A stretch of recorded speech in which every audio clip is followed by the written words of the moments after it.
Hello everyone welcome to my channel Simply English by Meera. ഇന്ന് ഞാനിവിടെ explain ചെയ്യാൻ പോകുന്ന topic in April beneath the scented thorn. ഇതൊരു പോയമാണ്. ഇത് എഴുതിയിരിക്കുന്നത് വില്യം വേർഡ്സ്വർത്ത്. സോ ഈ വീഡിയോ നിങ്ങൾക്ക് യൂസ്ഫുൾ ആവുകയാണെങ്കിൽ please subscribe and like. So നമുക്ക് എക്സ്പ്ലെയിനേഷനിലോട്ട് കിടക്കാം. ഈ പോയം എഴുതിയിരിക്കുന്നത് വില്യം വേർഡ്സ്വർത്ത് ആണ്. അദ്ദേഹം വളരെ ഫേമസ് ആയിട്ടുള്ള ഒരു ഇംഗ്ലീഷ് പോയറ്റ് ആണ്. 18th 19th സെഞ്ച്വറിയിലാണ് അദ്ദേഹം ജീവിച്ചിരുന്നത്. സോ നേച്ചർ, അതേപോലെ തന്നെ ഹ്യൂമൻ ഇമോഷൻസ് അല്ലെങ്കിൽ ഹ്യൂമൻ ഫീലിങ്സ്, ഇതൊക്കെയാണ് അദ്ദേഹത്തിൻ്റെ പോയത്തിലെ മെയിൻ പ്രമേയങ്ങളായിട്ട് വരാറുള്ളത്. സോ അദ്ദേഹം സാമുവൽ ടൈലർ കോളറിഡ്ജ് എന്ന് പറഞ്ഞിട്ടുള്ള വളരെ ഫേമസ് ആയിട്ടുള്ള ഒരു എഴുത്തുകാരൻ അല്ലെങ്കിൽ ഒരു കവി, അദ്ദേഹത്തിൻ്റെ ഒപ്പം ചേർന്ന് പബ്ലിഷ് ചെയ്ത വളരെ ഫേമസ് ആയിട്ടുള്ള ഒരു കളക്ഷൻ ഓഫ് പോയട്രിയാണ് ലിറിക്കൽ ബാലഡ്സ് എന്ന് പറയുന്നത്. സോ 1798ലാണ് ലിറിക്കൽ ബാലഡ്സ് പബ്ലിഷ് ചെയ്യുന്നത്. സോ ആ ഒരു ലിറിക്കൽ ബാലഡ്സിൻ്റെ പബ്ലിക്കേഷനോട് കൂടിയിട്ടാണ് romantic movement in English start ചെയ്യുന്നത്. റൊമാൻറ്റിക് എന്നുള്ളൊരു വാക്ക് കൊണ്ട് ഉദ്ദേശിക്കുന്നത് എക്സ്ട്രാ ഓർഡിനറി എന്നുള്ളൊരു അർത്ഥമാണ്. അതായത് വളരെ ലളിതമായിട്ടുള്ള സബ്ജക്റ്റുകൾ, വളരെ സുന്ദരമായ, അതായത് ബ്യൂട്ടിഫുൾ ആയിട്ടുള്ള സിമ്പിൾ സബ്ജക്റ്റുകൾ എടുത്ത് അത് വളരെ സാധാരണക്കാരന് പോലും മനസ്സിലാവുന്ന രീതിയിൽ കവിത എഴുതുന്നതിനെയാണ് റൊമാൻറ്റിക് മൂവ്മെൻറ്റിൻ്റെ ഒരു ഫീച്ചറായിട്ട് വരുന്നത്. സോ 1843 അദ്ദേഹം was appointed poet laureate of England. Poet laureate എന്ന് പറഞ്ഞാൽ വളരെ ഓണററി ആയിട്ടുള്ള ഒരു ടൈറ്റിലാണ്. അതായത് രാജ്യത്തിന് തന്നെ വളരെ ഇമ്പോർട്ടൻ്റ് ആയിട്ടുള്ള ഒരു പോയറ്റാണ് ഇങ്ങനെ അപ്പോയിൻറ്റഡ് ആവുന്നത്. സോ യൂഷ്വലി ഇത് രാജാവാണ് അല്ലെങ്കിൽ മൊണാക്കാണ് ഇത് അപ്പോയിൻറ്റഡ് ചെയ്യുന്നത്. സോ ഈ ഒരു പൊസിഷൻ അദ്ദേഹത്തിൻ്റെ മരണം വരെ അദ്ദേഹം ഹോൾഡ് ചെയ്തിരുന്നു. വില്യം വേർഡ്സ്വർത്ത് എഴുതിയ ഒരു വലിയ പോയം, അതായത് 1800 വരികളുള്ള ഒരു പോയമാണ് ഹാർട്ട് ലീപ്പ് വെൽ എന്നുള്ളത്.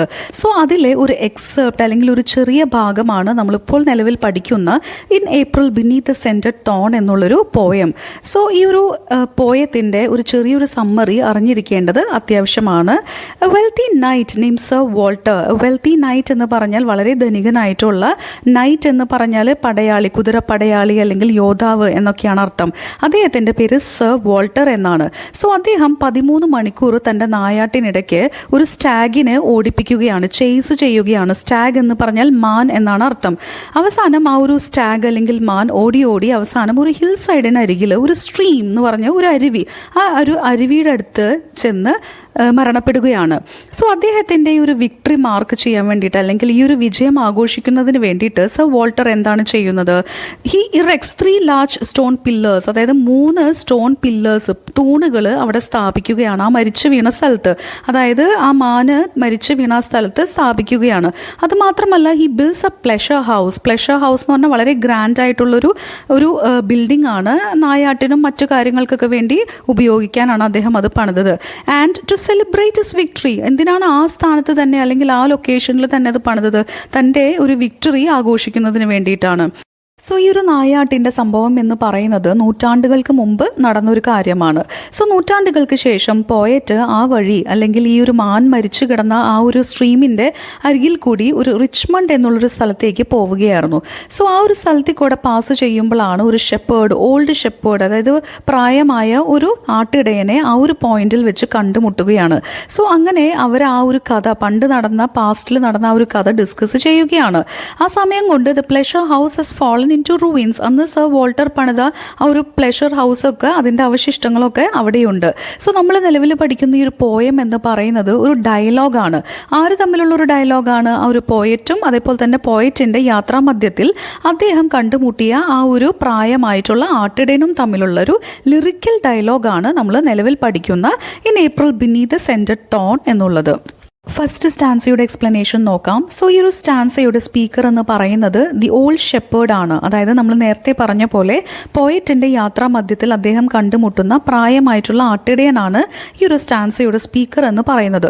സോ അദ്ദേഹം എന്താണ് പറയുന്നത്? The shepherd speaks about the time when the stag was young and alive. അതായത് നൂറ്റാണ്ടുകൾക്ക് മുമ്പ് സർ വോൾട്ടർ നായാട്ട് ചെയ്ത് കൊന്ന ആ ഒരു മാൻ, ആ മാൻ വളരെ യങ് ആയിരുന്ന സമയത്ത് അല്ലെങ്കിൽ ജീവിച്ചിരുന്ന സമയത്ത് ഒരു പക്ഷേ അത് ഏപ്രിൽ മാസങ്ങളിൽ, ഏപ്രിൽ മാസം എന്ന് പറഞ്ഞാൽ ഇംഗ്ലണ്ടിൽ സ്പ്രിംഗ് സീസണാണ്, അതായത് വസന്തകാലമാണ്. സോ ആ ഒരു ഏപ്രിൽ അല്ലെങ്കിൽ സ്പ്രിംഗ് സീസണിൽ അത് വളരെ സുഗന്ധം പരത്തുന്ന ഈ ഒരു ഹോത്തോൺ ട്രീ എന്ന് പറഞ്ഞാൽ വളരെയധികം ബ്ലോസംസ് ഉള്ള, മുള്ളുകളുള്ള ഒരു ട്രീ ആണ്. സോ അതിന് നല്ല സ്വീറ്റ് സ്മെല്ലാണ്. സോ ആ ഒരു ട്രീയുടെ അടിയിൽ കിടന്നുകൊണ്ട് കിളിയുടെ പാട്ടുകളൊക്കെ കേട്ടുകൊണ്ട് ഒരു പക്ഷേ ആ ഒരു മാൻ ഇവിടെ കിടന്നിട്ടുണ്ടാവാം എന്ന് ഈ ഒരു ഷെപ്പേർഡ് ഇങ്ങനെ ഇമാജിൻ ചെയ്യുകയാണ്. The shepherd also things that perhaps A stag might have been bone half A furlong away. അതായത് ഇപ്പോൾ അവർ നിൽക്കുന്ന ഒരു ലൊക്കേഷൻ അല്ലെങ്കിൽ ഒരു സ്പോട്ട് എന്ന് പറയുന്നത് ആ ഒരു മാൻ മരിച്ചു വീണ ആ ഒരു അരുവിക്ക് സമീപമാണ്. സോ ഈ ഒരു ഷെപ്പേർഡ് പറയുകയാണ്, ഒരു പക്ഷേ ഈ ഒരു മാൻ ജനിച്ചതും ഈ ഒരു അരുവിയുടെ ഒരു ഫർലോങ് അകലെയായിരിക്കാം, ഒരു ഹാഫ് ഫർലോങ് അകലെയായിരിക്കാം അത് ജനിച്ചു വീണതും. ഫർലോങ് എന്ന് പറഞ്ഞാൽ യൂണിറ്റ് ഓഫ് ഡിസ്റ്റൻസ് ആണ്. ഒരു പക്ഷേ അത് ഇതിനടുത്ത് തന്നെയായിരിക്കാം ജനിച്ചിരുന്നത് എന്ന് ഷെപ്പേർഡ് ഇങ്ങനെ പോയറ്റിനോട് പറയുകയാണ്. In April beneath the scented tone. So ഇതിൻ്റെ അർത്ഥം എന്താണ്? ബിനീത് എന്ന് പറഞ്ഞാൽ അണ്ടർ എന്നാണ് അർത്ഥം. സെൻറ്റഡ് ടോൺ എന്ന് പറഞ്ഞാൽ സുഗന്ധമുള്ള ഹോത്തോൺ മരം എന്നാണ് ഇവിടെ ഉദ്ദേശിക്കുന്നത്. സോ ഈ ഒരു സ്റ്റാൻസയിൽ സ്പീക്കർ അല്ലെങ്കിൽ ഈ ഒരു ഷെപ്പേർഡ് ആ ഒരു മാനിനെ വിളിക്കുന്നത് ഹീ എന്നാണ് വിളിക്കുന്നത്. സോ പല ഇൻ്റർപ്രിട്ടേഷൻസും ഈ പോയത്തിലെ പല ഇൻ്റർപ്രിട്ടേഷൻസിലും ഹീ എന്ന് പറയുന്നത് ഒരു പേഴ്സൺ ആണ് എന്നുള്ളൊരു റീഡിങ് ഉണ്ട്. പക്ഷേ ഹാർട്ട് ലീപ് വെൽ എന്നുള്ളൊരു ഒറിജിനൽ ആയിട്ടുള്ള ഈ ഒരു പോയം വായിക്കുമ്പോൾ നമുക്ക് മനസ്സിലാവുന്നത് ഈ ഒരു സ്റ്റാൻസയ്ക്ക് മുന്നിലും അല്ലെങ്കിൽ ഇതിന് മുന്നത്തെ സ്റ്റാൻസയിലും ഇവിടെ ഷെപ്പേർഡ് ആ ഒരു ഡിയറിനെ ഹീ എന്നാണ് വിളിക്കുന്നത്.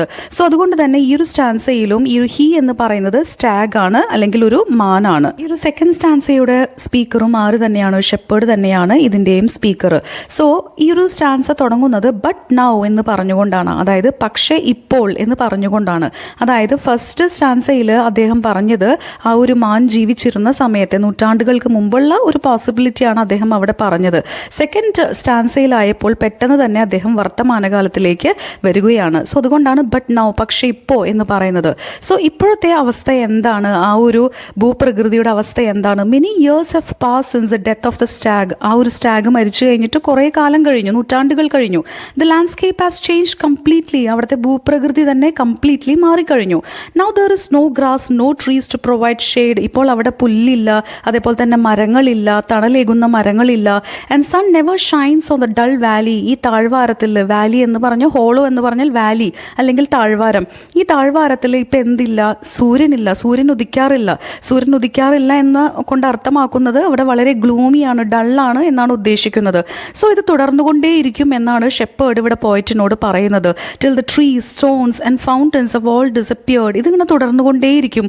മരങ്ങളും അതേപോലെ തന്നെ കല്ലുകളും അതേപോലെ തന്നെ അരുവികളും എല്ലാ ജലസ്രോതസ്സുകളും അവസാനിക്കുന്നത് വരെ ഈ ഒരു നാശം തുടർന്നുകൊണ്ടേയിരിക്കും എന്നാണ് അദ്ദേഹം ഇവിടെ പോയറ്റിനോട് പറയുന്നത്. ഇതൊക്കെ അപ്രത്യക്ഷമാവും എന്നാണ് പറയുന്നത്.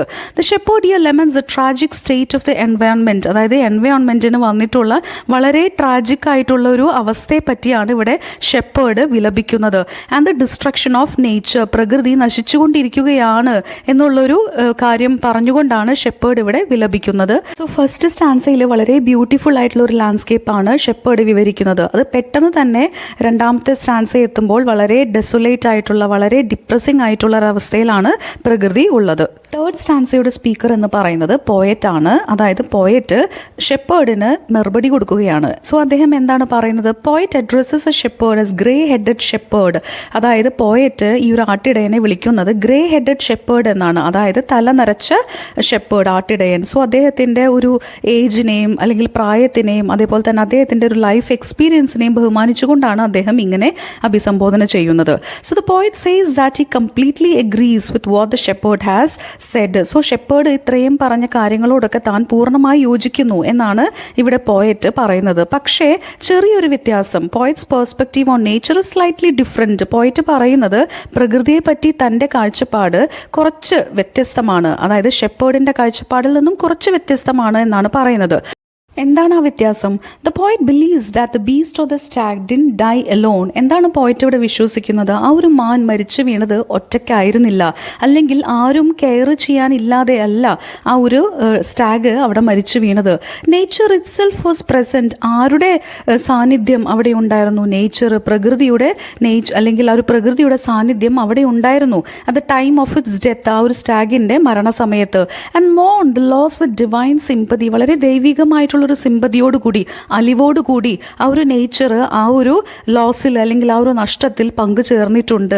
ആ ഒരു ലോസ് അല്ലെങ്കിൽ ആ ഒരു നഷ്ടം ഓർത്ത് പ്രകൃതിയും കരഞ്ഞിട്ടുണ്ട് എന്നാണ് ഇവിടെ പോയറ്റ് ഓർമ്മിപ്പിക്കുന്നത്. പോയറ്റ് ഇവിടെ തൻ്റെ വാക്കുകൾ തുടരുകയാണ്. അദ്ദേഹം പറയുന്നത്, ഷെപ്പേർഡിനോട് പറയുന്നത്, that he believes that there is a spiritual power whom he calls the being. അതായത് ദ ബീയിങ് എന്ന് പറഞ്ഞുകൊണ്ടാണ് ആ ഒരു ദൈവത്തിൻ്റെ സാമീപ്യത്തെ പോയറ്റ് ഇവിടെ വിളിക്കുന്നത്. സോ ഒരു സ്പിരിച്വൽ പവർ ഉണ്ട് ഈ ഒരു യൂണിവേഴ്സിൽ.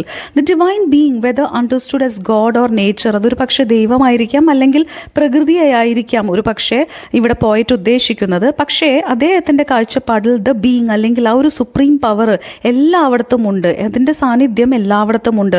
ക്ലൗഡ്സിലുണ്ട്, മേഘങ്ങളിലുണ്ട്, എയറിലുണ്ട്, പച്ച ഇലകളിലുണ്ട്, തോട്ടങ്ങളിലുണ്ട്. സോ അത് സർവ്വവ്യാപിയായിട്ടുള്ള ഒരു പവറാണ് എന്നാണ് ഇവിടെ പോയറ്റ് പറയുന്നത്.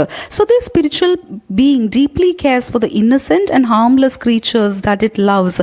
വളരെ ഇന്നസെൻ്റ് ആയിട്ടുള്ള, നിഷ്കളങ്കമായിട്ടുള്ള അല്ലെങ്കിൽ ആർക്കും യാതൊരു ഉപദ്രവവും ചെയ്യാത്ത ഇത്തരം ക്രീച്ചേഴ്സിന് അല്ലെങ്കിൽ ഇത്തരം ജീവികളെ ദൈവത്തിന് അല്ലെങ്കിൽ ഈ ഒരു സ്പിരിച്വൽ ബീയിങ്ങിന് വളരെയധികം ഇഷ്ടമാണ്. സോ അതുകൊണ്ട് തന്നെ ആ ഒരു ജീവികളെ അദ്ദേഹം വളരെയധികം കെയർ ചെയ്യുന്നുണ്ട് എന്നാണ് ഇവിടെ പോയറ്റ് ഷെപ്പേർഡിനോട് ഓർമ്മപ്പെടുത്തുന്നത്. ഈ പോയത്തിലെ ലാസ്റ്റ് സ്റ്റാൻസയുടെ എക്സ്പ്ലനേഷൻ നോക്കാം. ഇവിടെ പോയറ്റ് വീണ്ടും ഷെപ്പേർഡിനെ ഓർമ്മിപ്പിക്കുകയാണ്. That the pleasure house built by sir Walter on human cruelty is now in dust. അതായത് മനുഷ്യ ക്രൂരതയെ സൂചിപ്പിക്കുന്നതാണ് ഈ ഒരു സർ വോൾട്ടർ ബിൽഡ് ചെയ്ത ഒരു പ്ലഷർ ഹൗസ് എന്ന് പറയുന്നത്. സോ അതിൻ്റെ ഒരു ഇപ്പോഴത്തെ അവസ്ഥ നോക്കൂ. എന്താണ് അതിൻ്റെ അവസ്ഥ? It is cursed by nature. Nature അതിനെ ശപിച്ചിരിക്കുകയാണ്. അതുകൊണ്ടാണ് ഇപ്പോൾ അത് ഡസ്റ്റായിട്ട് അല്ലെങ്കിൽ മണ്ണിൽ അലിഞ്ഞു ചേർന്ന് അവശിഷ്ടമായിട്ട് കിടക്കുന്നത്. So the ruins and the gloom surrounding the location. So ഈ ഒരു ലൊക്കേഷനിൽ ചുറ്റിപ്പറ്റി നിൽക്കുന്ന അല്ലെങ്കിൽ ആ മാൻ മരിച്ചു കിടക്കുന്ന അല്ലെങ്കിൽ മരിച്ച ആ ഒരു സ്ഥലത്ത് കെട്ടിക്കിടക്കുന്ന ആ ഒരു ഗ്ലൂം അല്ലെങ്കിൽ ഒരു സങ്കടവും അതേപോലെ തന്നെ ആ ഒരു അവശിഷ്ടങ്ങളും അതേപോലെ തന്നെ പ്രകൃതിയുടെ ഒരു ഡിസ്ട്രക്ഷനും ഇതൊന്നും പെർമനൻ്റ് അല്ല, ഇതൊരു താൽക്കാലിക അവസ്ഥ മാത്രമാണ് എന്നാണ് അദ്ദേഹം പറയുന്നത്. കാരണം പോയറ്റിന് പ്രകൃതിയിൽ വിശ്വാസമുണ്ട്. Nature would eventually restore the beauty. പതിയെ പതിയെ ഈ ഒരു നേച്ചർ എന്ത് ചെയ്യും, പ്രകൃതി എന്ത് ചെയ്യും, ഇതിൻ്റെ ഭംഗി, നഷ്ടപ്പെട്ട ആ ഒരു ഭംഗിയൊക്കെ തിരിച്ചു പിടിക്കും നേച്ചർ. സോ നേച്ചറിൻ്റെ ഒരു ചെറുത്തുനിൽപ്പിനെയാണ് ഇവിടെ കവി സൂചിപ്പിക്കുന്നത്. And everything will bloom here once again. ഒരിക്കൽ കൂടി ഇവിടെ എല്ലാം തളിർക്കും. അതായത് മരങ്ങളും പുല്ലുകളും പച്ചപ്പും കിളികളും ഒക്കെ ഇവിടെ വീണ്ടും വരും എന്നാണ് അദ്ദേഹം പറയുന്നത്. സോ അങ്ങനെ പോയം ഇവിടെ വളരെ പ്രതീക്ഷയുള്ളൊരു നോട്ടോട് കൂടിയിട്ടാണ് അവസാനിക്കുന്നത്. വളരെ പോസിറ്റിവിറ്റിയോട് കൂടിയിട്ടാണ് ഇവിടെ അവസാനിക്കുന്നത്. സോ ഈ ഒരു പർട്ടിക്കുലർ പോയത്തിലെ മെയിൻ തീംസും പ്രമേയങ്ങളും അതേപോലെ തന്നെ ടോണും എന്താണെന്ന് നോക്കാം.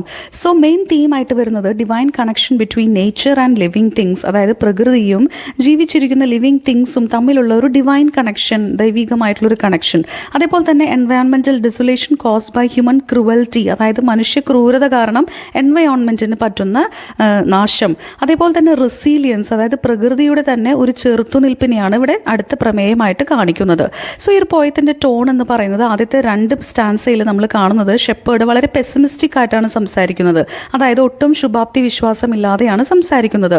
പക്ഷേ പോയറ്റ് സംസാരിച്ച് തുടങ്ങുമ്പോൾ ആദ്യത്തെ അല്ലെങ്കിൽ അവസാനത്തെ 3 സ്റ്റാൻസ വളരെ ഒപ്റ്റിമിസ്റ്റിക് ആയിട്ടാണ് അല്ലെങ്കിൽ ഹോപ്പ്ഫുൾ ആയിട്ടാണ് വരുന്നത്.